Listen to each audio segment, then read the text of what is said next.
God of War 2018 and the Resident Evil 3 Remake. Two incredibly different games that have almost nothing in common.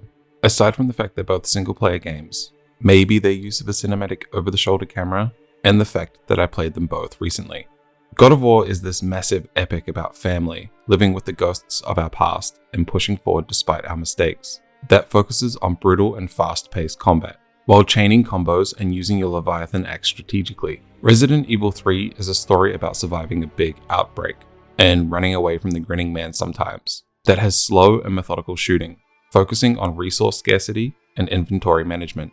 What I'm getting at is they're not similar, but playing them back to back by chance made me think about something. The one big difference these two more story-focused games have that put them on opposite ends of the enjoyment for me is their length. I know I might be in the opposing camp to a lot of people here, but I found RE3R's short, bite-sized campaign to be refreshing and actually enjoyable to be able to sit down in an afternoon and squeeze out an entire campaign in around 4 hours. The same cannot be said for the 35 or so hours I spent with God of War. Before I get into discussing the topic of game length itself, to give context to that previous statement, I should probably explain what did and didn't work for me with the lengths of both Resident Evil 3 Remake and God of War. However, a quick word from the sponsor of this video, Skillshare. As I'm sure a lot of you are aware, Skillshare is an online learning platform with thousands of classes covering all kinds of different creative endeavors across all skill levels, from hobbyists to those looking to improve their skills in their professional field. At less than $10 a month for an annual subscription, it is a highly affordable way to get learning about some new creative practices. But thanks to Skillshare, the first 1,000 people to use my link that I put in the description will get their first 2 months free. It's a risk-free and safe way to see if the service is for you. Due to the state of the world right now, it's the perfect time to pick up a new skill or refine something you're already versed in. Me personally, I've been getting back into writing and recording music again after many years. So their classes have been helpful in picking my guitar back up and relearning the basics with the Beginner Guitar Player Guide to Major Scales by Guitar Army. It's been a great way to fend off the lockdown boredom and get back in touch with something I've been meaning to for a long time. To start your Skillshare learning experience, use my link in the description to get your first 2 months free.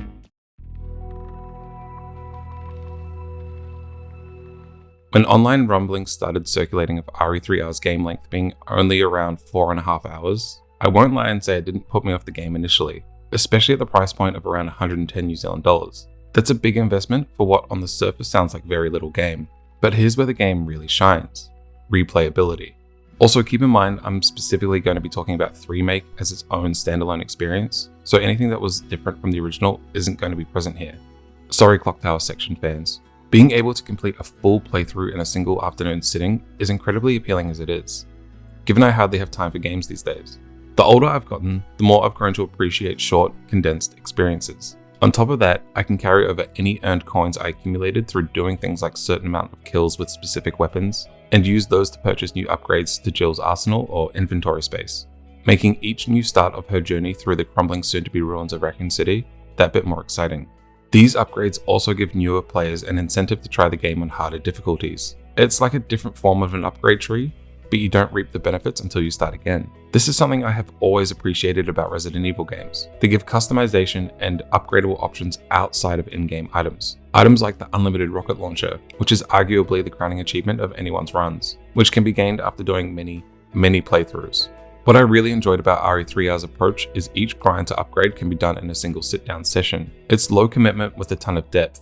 Each time around, getting a bit shorter as your skills get sharper and the knowledge of every map grows. It's like a very condensed and simplified version of what makes speedrunning so appealing. Not to mention all the unlockable cosmetic outfits that can also be purchased. If you enjoy the core gameplay loop that's on offer here, there's plenty to dig into and turn what looks like a 4-hour experience into something much more substantial. I personally ended up spending around 30 hours replaying RE3R, which is a much better sell in my eyes.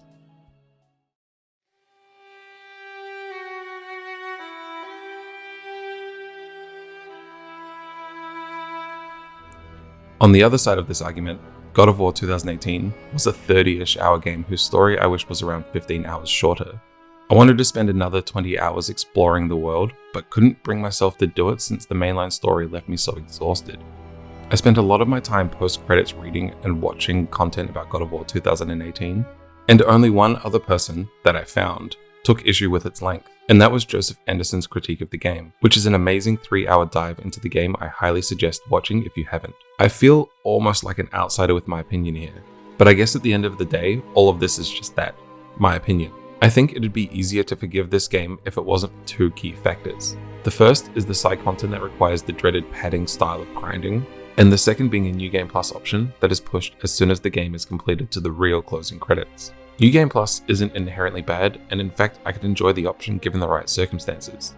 But with God of War's focus on a single unmoving story, and no room for deviation in what you do, it feels very tacked on for more bloat of the game. Any action-oriented game with upgrade systems in place for characters and weapons, with harder, optional bosses, is always going to encourage replayability by nature. But before we get into that, let's talk about got on board of the story. Maybe it was my fault, but I had no idea that this remaking boot was slated as a trilogy. Like it's 2006 again and we're anticipating the 7th generation of games like Mass Effect. Having a game planned to be a trilogy from the beginning is rarely a good idea.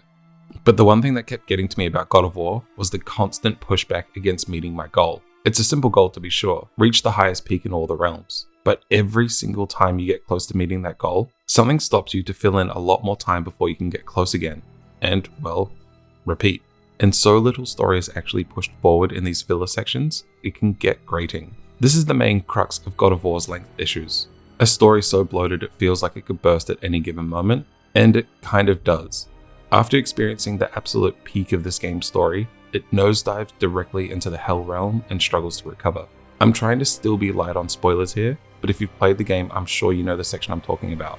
I don't think I'd take as much issue with this as I do if the game wasn't bursting at the seams with side content, which normally would be a plus. But the constant pushback against my goal always made me just want to play the game's main story instead of deviating from the path. And every time Atreus asked me what I wanted to do, it felt like I was being taunted. Coupled with the fact that any time I actually wanted to venture off and do side quests, I was always severely undergeared for the outing, even though I did try and stay on top of my weapon and armor upgrades as much as I could. It felt like a cycle that, unless I did a relentless amount of grinding for, I couldn't attain my goals, the exception being the well-tuned Valkyrie boss fights. So here is a game whose length is too long for the story it wanted to tell, and with systems in place that actively encourage further grinding beyond that, it's completely at odds with itself.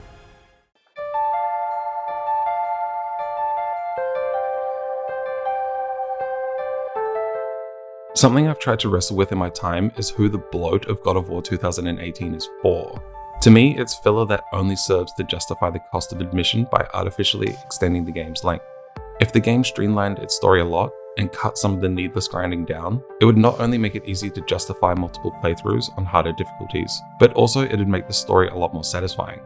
I can understand the frustration with RE3R if you only intended to play it once, and you weren't interested or prepared for the replayability of what it was designed for. I'm not saying it's a flawless game either, but a lot of those flaws it does have, I was able to overlook very easily, since they never had time to grate on me like God of War did. A lot of this comes down to how we define filler in games, and I do really want to stress here, I am used to overly bloated and complicated games. My /played time in World of Warcraft would make even the most dedicated first-person shooter or MOBA fans cringe just a little bit. But games that are designed to be played forever are a different beast entirely, despite how much filler that may be present within them. Many fans look at this and think, if it's more game to play, then what's the issue? And that could be a lot of the reason I never really saw anyone complaining about the incessant amount of filler within God of War. It simply didn't register as something to criticize. For me, and generally speaking a lot of people my age, we don't have the time to play games as much or as long as we used to as kids. As I've gotten older, I have had to carefully pick the games I actually want to engage with, and if it wasn't for being stuck inside for 2 months, I don't think I ever would have gotten around to God of War 2018, knowing how long it is and not being sold on how it looked. It was just because I suddenly had all this time I decided to take the leap for it. All of this wouldn't have mattered when I was younger, and it isn't a new thing by any means. It was a way to squeeze out every possible penny from arcade goers, making games much harder than they needed to be to extend the amount of time, and more importantly money, each player had to invest to reach the end, and have a shot at putting their name on the high score board.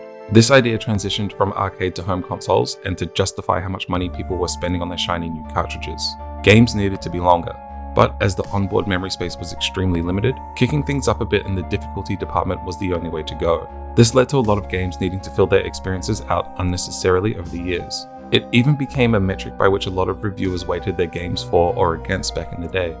But for me personally, there's a reason I love games like Night School Studios' Oxenfree and After Party. These are two very short and condensed experiences that heavily encourage repeat playthroughs to see how different conversations affect the protagonist's story. But if you just play through them once, there's enough to satisfy any player. You can get a complete narrative in one run, but if you want the full story or true endings, then you'll have to run through a few times doing things differently to find that perfect final outcome. With that said, these are 2.5-ish hour indie games whose price run at around 25 New Zealand dollars. So obviously they are a much easier sell than AAA games who have triple the price and only double the length. There's a lot more that goes into a game's pricing than just length though, like the amount of people it takes to create something that looks as good as big budget releases do, advertising, and so on. Just thought it was worth mentioning the length isn't the only cost factor in a game. A while ago, I made a video about the problems with Star Fox, comparing all the games within that franchise. One thing I didn't really touch on was the replayability of what I dubbed the Remake trilogy. That is the SNES, Nintendo 64, and Wii U versions of basically the same game. What really hammers home my love of Star Fox 64, or Lilac Wars if you live in a correct region, is how short but incredibly deep that game really is. A single playthrough can last around 45 minutes if you know what you're doing, but that's not the point. The point is getting medals on every stage, mastering every route to the point of perfection as seen by the game, and unlocking expert mode to do it all again. By comparison, there is a level of mastery you can achieve in the Wii U Star Fox Zero, but it isn't quite the same. The main story is about 4 to 5 hours depending on the route taken, a similar amount of time to RE3R, but the tedium far outweighs the satisfaction gained from completing each stage. Instead of finding one optimal route like in 64 to take down all enemies to get that coveted medal on a stage, it feels more like a checklist of things to do rather than a true test of skill. I'm not saying every game should be replayable to the point of mastery or to the point of seeing a true ending. Sometimes once is enough, but games should play to their strength rather than chase replayability where it doesn't exist. Let's use a game like 2019's Control as an example. On average, its mainline story with minimal side quests is about 11 hours start to finish. There's no new game plus, and you can't restart with your accrued powers and inventory. For all intents and purposes, once you've completed it, it's done, and that's the way it's intended to be played. This is the kind of experience I really value in terms of a tightly woven single playthrough experience. It might sound odd to say there's only one ending and you can't really affect the outcome of your character or their story, but honestly, in this current climate of multiple endings and exhaustingly long games, it's refreshing to experience.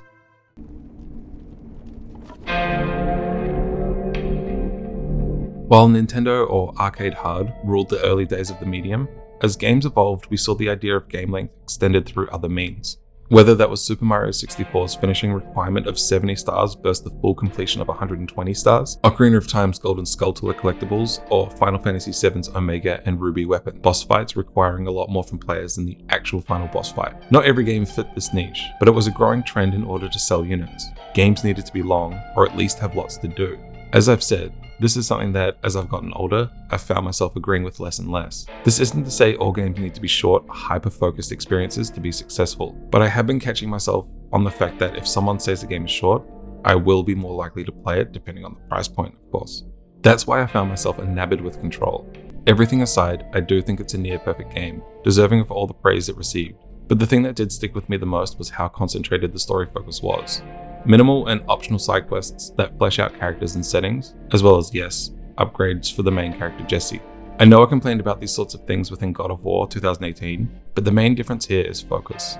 Control knows what it wants to be. It hones in on its refined plot and doesn't have excessively big upgrade systems that made for long grinds over multiple playthroughs. It also doesn't overstay its welcome plot-wise, which means the other sections don't falter as a result. There's no new game plus or post-game extras. There is space for games like Control, whose story and gameplay is structured for a single playthrough. For the diehards, there's always something else to help extend a game's life, no matter what style of game it is, such as trophies or achievements. When it comes to replayability, these little dopamine fillers are some of the best in the business. Microsoft really changed the game with the launch of the Xbox 360 when they tied player profiles to these meta collectibles.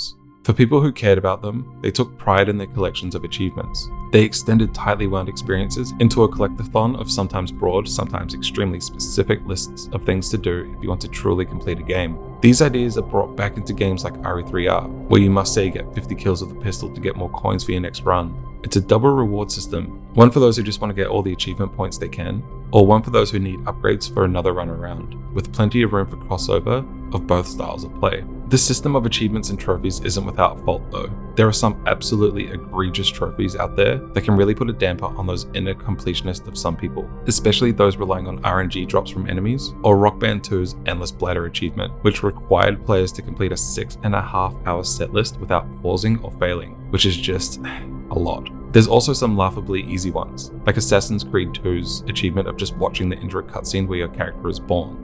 As far as I know, ones like the latter are often used by developers to see how far players are actually progressing through their games.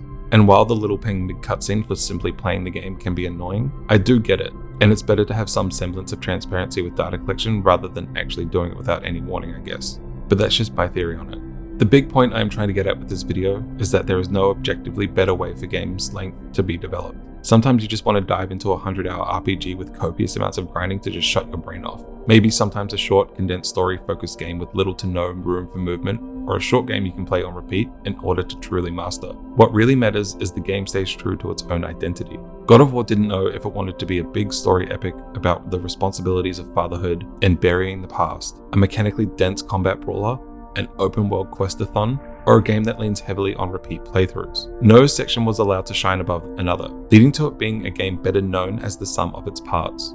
If the story could be made the focus here, stripped of a pointless and ultimately boring upgrade system, instead giving Kratos and Atreus new, non-optional and contextual ways to work together, removed from any sort of tree, like how the different arrow types are rewarded as points of progression instead of unlocked by the player. This will give the characters room to play off of each other as they grow together, and even stripping them back as the story progresses with their turbulent relationship as father and son. Side quests are fine, but they never felt like they ever added depth to the story or even the world, instead just serving as a means to get more loot, in a game where I felt like I never needed it to get to the end. On the other side of the coin, Resident Evil 3 Remake knows exactly what it needs to be. Like I said, it's not perfect, and skips out some essential things from the original game, but as a self-contained experience, it never outstayed its welcome. Each style of game length is perfectly viable. It's just a matter of a game playing to its strengths. If you sold Star Fox 64 to people today as a full-price game on the surface level of it being an almost 2-hour experience, it wouldn't be the easiest thing to do. But when you add in all the depth it presents after the fact, it's a lot easier to justify. And that's where I sit with Resident Evil 3 Remake. If a game is confident in its identity and its length reflects that, I can see that as a much more worthwhile purchase than a game filled to the brim with needless filler any day of the week.